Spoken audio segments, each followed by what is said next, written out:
Olá, amigos. Mais uma vez trazendo informações, uma análise pessoal, subjetiva, porém isenta e nada política nem ideológica sobre o movimento jurídico brasileiro.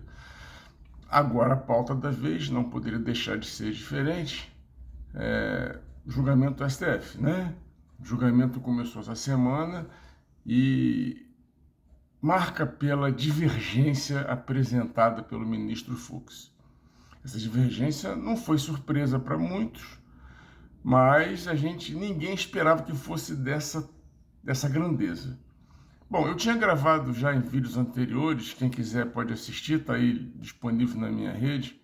Aproveito para pedir para vocês se inscreverem no canal, quem não tiver inscrito, dá um joinha, compartilhar, curtir, mandar para os amigos, né? Nosso canal no YouTube, Instagram e tal. Então é o seguinte, o relator, como era de se esperar, condenou todo mundo na forma da acusação apresentada pela Procuradoria-Geral da República. Não é surpresa para ninguém, não surpreende ninguém. Eu me dediquei essa semana, na medida do possível, a acompanhar online os votos dos ministros, né? Primeiro votou o ministro Alexandre, apresentou seu relatório com seu voto para condenar. Depois o ministro Dino, que já começa a divergir em relação à quantidade de pena para alguns. E o ministro Fux, que apresentou um voto completamente garantista, como diz a nossa Constituição, que é garantista, então todos deveriam seguir a Constituição, né? Observando os ditames legais e não com as subjetividades. Então eu vou apresentar para vocês assim uma pequena avaliação do que foi e as possibilidades que estão por vir, né? A gente sabe que é um colegiado que 5 ministros votam.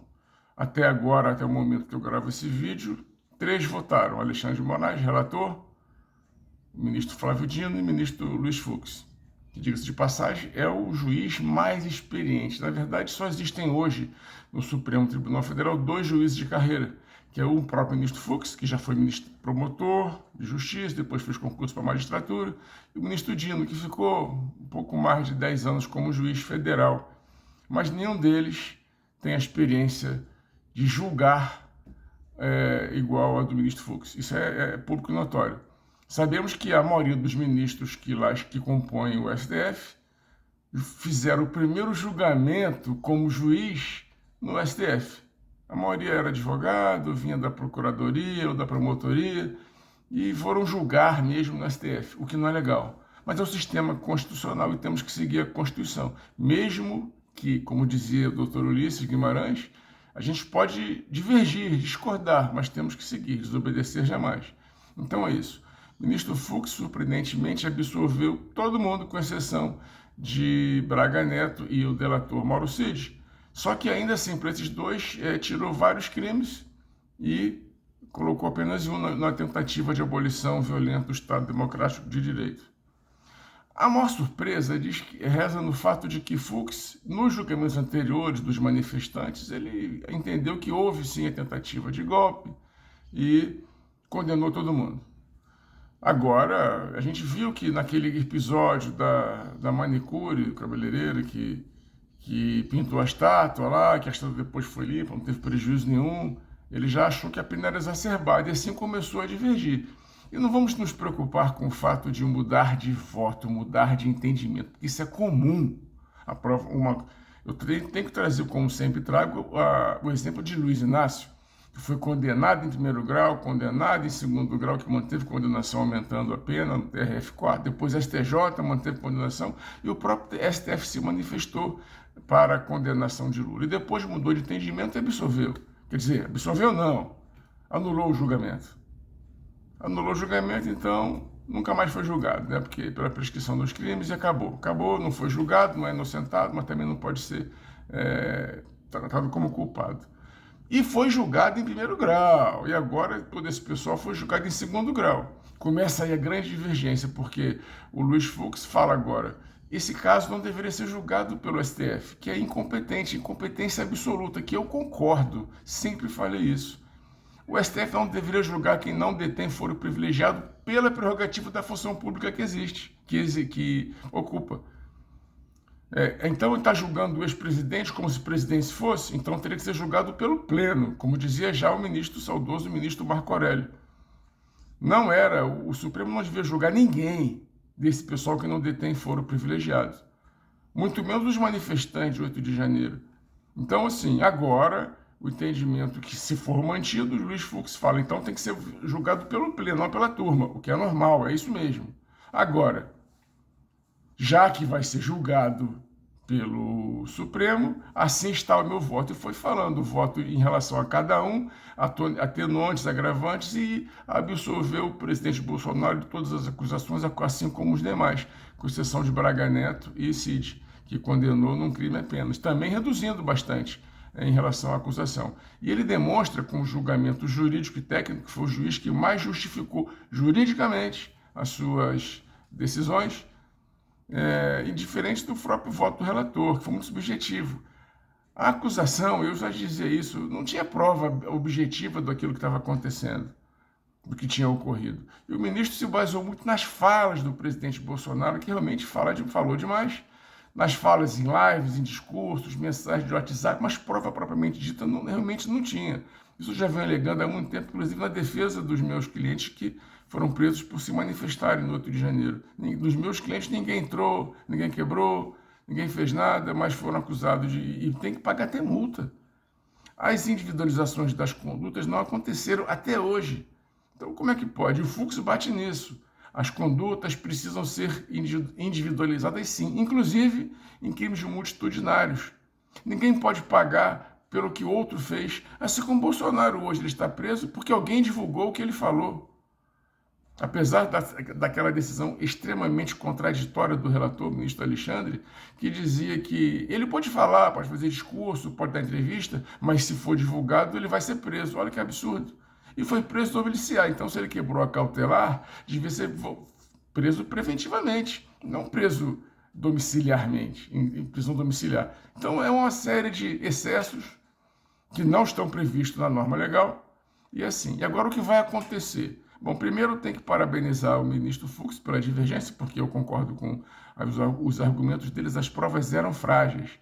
Houve o pensamento, o planejamento, os atos preparatórios de, entre aspas, o golpe? Houve.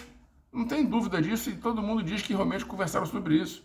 Avaliaram a possibilidade da GLO, garantida a lei da ordem, para eventual estado de sítio, estado de exceção. Pensaram nisso, se podia, se não podia, como seria, o que vai ser, mas não botaram em prática. Não há que se falar que houve um ato executório, iniciou a execução, por isso a tentativa. Eu não vejo assim. Não vejo que houve a tentativa realmente, porque eles não começaram. A tentativa, eu vou dar o exemplo, como já dei algumas vezes, do homicídio. Eu quero matar alguém, pego a arma, carrego a arma, ponho a munição, vou e dou um tiro. Erro o tiro. Então, sim, eu tentei matar. Agora, se eu saio de casa com a minha arma, chego na hora e não atiro, eu não tentei. Poderia considerar uma desistência voluntária ou arrependimento eficaz, conforme o caso, mas não tentativa de homicídio. Se eu desistir de matar, não poderia ser homicídio, assim como o golpe. Eles planejaram, pensaram, vamos impedir a eleição? Vamos, não impediram. Então já não tentaram ali. E depois vamos impedir que haja posse? Também não impediram. Pensaram, conversaram eventualmente, se é que fizeram isso. Né? E não é proibido pensar. O Brasil, a censura está posta. Não é proibido pensar, planejar, se manifestar, se reunir, dizer o que pensa. E o Supremo proibiu. Veio, e tudo começou, na verdade, na incompetência do próprio juiz, que não houve uma distribuição por sorteio, o Supremo não tinha que julgar. Mas se houvesse, por que o ministro relator, o Alexandre de Moraes, é prevento para todos esses inquéritos, todos esses processos? E sendo investigador, já dizia Tagliaferro, acusador, promotor e julgador, e depois julgando eventualmente os recursos contra os atos dele próprio, num processo que ele era vítima. E ele justifica que não teria nenhum impedimento para ele julgar, porque não investigou o crime de homicídio. Então é uma omissão, prevaricação. Então é uma bagunça, realmente, com argumentos subjetivos do próprio relator e do ministro Dino. Né? Eu também não vejo argumentos fáticos, jurídicos, para justificar as decisões, tanto do relator como do primeiro voto. Tá, e agora? Divergência aposta. O que vai acontecer a partir de agora? Bom, os próximos votos que virão, ministra Carmen Lúcia, todo mundo já antecipou voto, né? Mas vamos ver se ela, a partir dessa divergência, ela vai voltar atrás. Ela pode pedir vistas, pode manter a acusação, pode aceitar a acusação e condenar também. Da mesma forma, o presidente da turma, o ministro Zanin, ex-advogado do presidente Lula. Esse pessoal todo é suspeito para julgar, tem interesse próprio. O ministro Dino já disse, enquanto era ministro, que odiava Bolsonaro, entre outras coisas, e hoje julga. O presidente da turma, o advogado Zanin, hoje ministro, também foi advogado do Lula, pô, que já disse que odeia Bolsonaro, quer que veja ele na cadeia. Então esse pessoal é impedido. O mais bonito mesmo é que fosse reconhecida a incompetência do Supremo, porque o Supremo só pode julgar nesse caso quem tivesse foro privilegiado por prerrogativa de função, que não é o caso, e descesse para o primeiro grau. Aí todo mundo teria direito a um julgamento justo, imparcial, mesmo que os julgados divergissem, fosse diferente, porque assim no Estado Democrático de Direito, e haveria possibilidade do recurso. O duplo grau de jurisdição, que é um direito constitucional, não está sendo permitido para esse pessoal. Então, que descesse para o primeiro grau, e todo mundo ia recorrer, se fosse o caso, para os tribunais, para os TRFs, e depois STJ, e o próprio STF depois, em último caso. E é isso que tinha que acontecer. A ministra Carmen Lúcia, mesmo votando contra as penas, haveria ainda a possibilidade dos embargos infringentes, que é um desarranjo na interpretação constitucional, porque o regimento interno do Supremo, que permite, segundo a Constituição antiga, que havendo apenas um voto divergente na turma, acabou. Deveriam, então, ter 2 votos divergentes para poder ir para o pleno. Mas acontece que a Constituição nova não diz isso. Então o Supremo se reuniu e falou assim, não, já que a Constituição não fala nada sobre esse tema, então fica mantida a decisão anterior, o que é inédito. Também há divergência. E a divergência também nas várias penas impostas, nas várias avaliações dos vários ministros, que poderão ser diferentes. Então, na minha avaliação, caberiam sim os embargos infringentes para, então, levar esse processo para a primeira turma, já que o Supremo insiste em julgar, já que a primeira turma julga. Né? E repito, o mais bonito, para não ficar chato para ninguém, é que esse processo fosse julgado em primeiro grau por um juiz isento. Seria mais bonito, não ficaria feio para todos, independente dos processos que estão sendo, que tramitam de anistia, independente das regras rigorosas impostas pelo governo norte-americano, a lei Magnitsky para Alexandre de Moraes, que na verdade não é para ele, é para as empresas americanas que estão proibidas de negociar com ele. Empresas americanas que negociam com outras empresas estão proibidas de fazer negócios com Alexandre de Moraes. É simples. Não é contra o Brasil, não é contra a soberania nacional. É contra as empresas que estão proibidas, direto ou indiretamente, de negociar com a pessoa, não é com o ministro, com a pessoa do Alexandre de Moraes. Bom, o tempo é curto, para não me alongar, eu paro por aqui, porque tem muita coisa há por vir. Quando acabar esse julgamento, sendo o resultado A ou B, eu vou tentar fazer uma nova avaliação.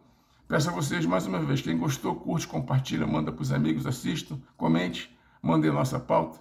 E estou fazendo de casa hoje porque pretendo acompanhar integralmente esse julgamento aqui no meu escritório domiciliar. Não vou sair hoje para trabalhar no meu escritório profissional, porque hoje eu quero me dedicar a ver mais o que vai acontecer, né? Então é isso. Curtam, compartilhem e esperemos que a democracia esteja valendo, que acabe a censura no Brasil e que a justiça seja feita de verdade. Sucesso!